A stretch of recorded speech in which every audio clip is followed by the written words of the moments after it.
ನಮಸ್ಕಾರ ಸ್ನೇಹಿತರೆ, job news ಇನ್ finger YouTube ಚಾನಲ್ಗೆ ಸ್ವಾಗತ. ನಾನು ನಿಮ್ಮೆಲ್ಲರ ಸ್ನೇಹಿತ ಗುರುನಾಥ್. ಸ್ನೇಹಿತರೆ, ಮಂಡ್ಯ ಜಿಲ್ಲಾ ನ್ಯಾಯಾಲಯದಲ್ಲಿ ಜವಾನ ಹುದ್ದೆಗಳಿಗೆ ನೇಮಕಾತಿ ಮಾಡಿಕೊಳ್ಳುವುದಕ್ಕಾಗಿ ನೇಮಕಾತಿ ಅಧಿಸೂಚನೆಯನ್ನು ಹೊರಡಿಸಿರುತ್ತಾರೆ. ಈ ಹುದ್ದೆಗೆ ಬೇಕಾಗಿರುವಂತಹ ವಿದ್ಯಾರ್ಹತೆ, ವಯೋಮಿತಿ, ಪರೀಕ್ಷಾ ಶುಲ್ಕ, ನೇಮಕಾತಿ ವಿಧಾನ, ವೇತನ ಶ್ರೇಣಿ, ಅವಶ್ಯಕ ದಾಖಲಾತಿಗಳು ಏನೇನು ಬೇಕು ಅನ್ನೋದ್ರ ಬಗ್ಗೆ ಸಂಕ್ಷಿಪ್ತವಾಗಿ ವಿವರಗಳನ್ನು ತಿಳಿದುಕೊಳ್ಳೋಣ.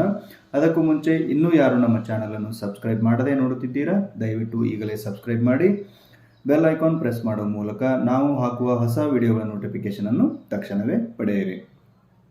ಸ್ನೇಹಿತರೆ, ಮಂಡ್ಯ ಜಿಲ್ಲಾ ನ್ಯಾಯಾಲಯದಲ್ಲಿ ಜವಾನ ಹುದ್ದೆಗಳಿಗೆ ಒಟ್ಟು 41 ಹುದ್ದೆಗಳಿಗೆ ಭರ್ತಿ ಅರ್ಜಿಯನ್ನು ಕರೆದಿರುತ್ತಾರೆ.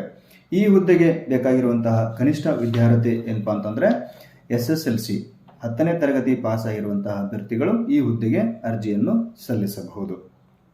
ಇನ್ನು ಈ ಹುದ್ದೆಗೆ ಇರಬೇಕಾಗಿರುವಂತಹ ಕನಿಷ್ಠ ವಯೋಮಿತಿ, ಕನಿಷ್ಠ ವಯಸ್ಸು 18 ವರ್ಷ, ಗರಿಷ್ಠ ವಯೋಮಿತಿ ಸಾಮಾನ್ಯ ಅಭ್ಯರ್ಥಿಗಳಿಗೆ 35 ವರ್ಷಗಳಿದ್ದು, OBC ಅಂದರೆ category 2A, 2B, 3A, 3B ಅಭ್ಯರ್ಥಿಗಳಿಗೆ 38 ವರ್ಷ ವಯಸ್ಸಿನ ಅಭ್ಯರ್ಥಿಗಳಿಗೆ ಅವಕಾಶವಿದ್ದು, SC, ST ಕ್ಯಾಟಗರಿ 1 ವಿಕಲಚೇತನ ಅಭ್ಯರ್ಥಿಗಳಿಗೆ 40 ವರ್ಷ ವಯಸ್ಸಿನವರೆಗೆ ಅರ್ಜಿ ಸಲ್ಲಿಸಲು ಅವಕಾಶವಿರುತ್ತದೆ. ಈ ಹುದ್ದೆಗೆ ಇರುವಂತಹ ವೇತನ ಶ್ರೇಣಿ ಏನಪ್ಪಾ ಅಂತಂದರೆ 17,000ದಿಂದ 28,950 ರೂಪಾಯಿಗಳ ವೇತನ ಶ್ರೇಣಿ ಇರುತ್ತದೆ. ಈ ಹುದ್ದೆಗೆ ಇರುವಂತಹ ಅರ್ಜಿ ಶುಲ್ಕ ಏನಪ್ಪಾ ಅಂತಂದರೆ ಸಾಮಾನ್ಯ ಅಭ್ಯರ್ಥಿಗಳಿಗೆ 300 ರೂಪಾಯಿಗಳ ಅರ್ಜಿ ಶುಲ್ಕವಿದ್ದು, 2A, 2B, 3A, 3B ಪ್ರವರ್ಗದ ಅಭ್ಯರ್ಥಿಗಳಿಗೆ 150 ರೂಪಾಯಿಗಳ ಪರೀಕ್ಷಾ ಶುಲ್ಕವಿದೆ. ಹಾಗೂ ಕ್ಯಾಟಗರಿ 1 SC, ST ಮತ್ತು ವಿಕಲಚೇತನ ಅಭ್ಯರ್ಥಿಗಳಿಗೆ ಪರೀಕ್ಷಾ ಶುಲ್ಕದಿಂದ ವಿನಾಯಿತಿ ಇರುತ್ತದೆ. ಇನ್ನು ಈ ಹುದ್ದೆಗೆ ಆಯ್ಕೆ ಪ್ರಕ್ರಿಯೆ, ನೇಮಕಾತಿ ವಿಧಾನ ಹೇಗೆ ನಡೆಯುತ್ತೆ ಅಂತಂದರೆ, ವಿದ್ಯಾರ್ಹತೆ ಕನಿಷ್ಠ ವಿದ್ಯಾರ್ಹತೆಯಾದ SSLC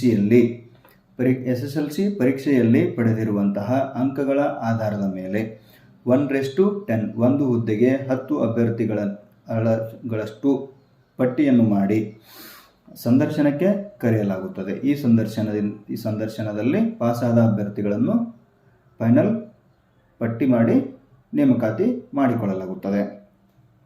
ಇನ್ನು ಈ ಹುದ್ದೆಗೆ ಅರ್ಜಿ ಸಲ್ಲಿಸಲು ಕೊನೆಯ ದಿನಾಂಕ ಏನು ಅಂತಂದರೆ 3/6/2024 ಕೊನೆಯ ದಿನಾಂಕವಾಗಿರುತ್ತದೆ. ಇನ್ನು ಈ ಹುದ್ದೆಗೆ ಅರ್ಜಿ ಸಲ್ಲಿಸಲು ಬೇಕಾಗಿರುವಂತಹ ಅವಶ್ಯಕ ದಾಖಲಾತಿಗಳು ಏನೇನಪ್ಪ ಅಂತಂದರೆ SSLC ಅಂಕಪಟ್ಟಿ, ಜಾತಿ ಮತ್ತು ಆದಾಯ ಪ್ರಮಾಣ ಪತ್ರ, ಕನ್ನಡ ಮತ್ತು ಗ್ರಾಮೀಣ ವ್ಯಾಸಂಗ ಪ್ರಮಾಣ ಪತ್ರ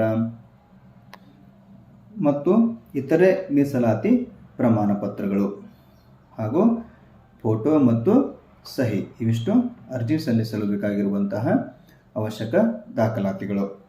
ಸ್ನೇಹಿತರೆ, ಅರ್ಜಿ ಸಲ್ಲಿಸುವಂತಹ ಅಭ್ಯರ್ಥಿಗಳು ಬೇಗನೆ ಅರ್ಜಿಯನ್ನು ಸಲ್ಲಿಸಿ, ಕೊನೆಯ ದಿನಾಂಕದವರೆಗೂ ಕಾಯದೆ ಬೇಗನೆ ಅರ್ಜಿಯನ್ನು ಸಲ್ಲಿಸಿ. ಈ ನನ್ನ ಪ್ರಯತ್ನ ನಿಮಗೆ ಇಷ್ಟವಾಗಿದ್ದಲ್ಲಿ ವಿಡಿಯೋವನ್ನು ಲೈಕ್ ಮಾಡಿ, ನಿಮ್ಮ ಸ್ನೇಹಿತರೊಂದಿಗೆ ವಿಡಿಯೋ ಹಂಚಿಕೊಳ್ಳುವ ಮೂಲಕ ನನಗೆ ಇನ್ನಷ್ಟು ವಿಡಿಯೋಗಳನ್ನು ಮಾಡಲು ಪ್ರೋತ್ಸಾಹಿಸಿ. ಧನ್ಯವಾದಗಳು.